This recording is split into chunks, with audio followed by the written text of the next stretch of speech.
আরে স্যার জলদি চলেন, আমার দুইটা ছেলেকে গুন্ডারা তুলিয়ে নিয়ে গেছে।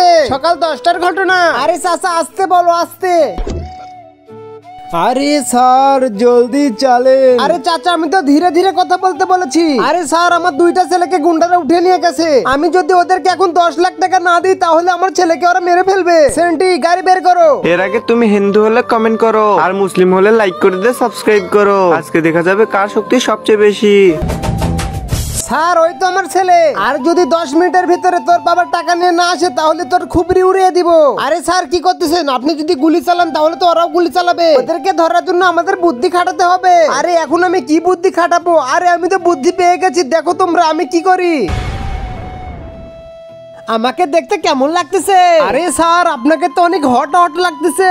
এখন এই শরবতের ভেতরে আমার ঘুমের ওষুধগুলো মিশাতে হবে, তাহলে খেয়ে তো ওরা অজ্ঞান হয়ে যাবে। আরে আমি তো তোমাদের জন্য শরবত নিয়ে এসেছি, তোমরা এক এক করে সবাই শরবত খেয়ে নাও। আগে শরবতগুলো খেয়ে নাও, তারপরে বুঝবানি মজা।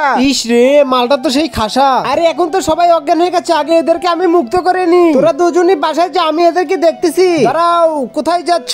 তোমাকে দেখার পর থেকে তো আমার বুকের ভিতরে আগুন জ্বলতেছে। চল ভাই একে নিয়ে গিয়ে আমাদের মনের আগুনটাকে নিভিয়ে নি। প্লিজ তোমরা আমার সাথে এরকম করো না, আমাকে ছেড়ে দাও। আরে পাগল তোরা কি করতেছিস? ওটা তো আমাদের থানার বড় স্যার।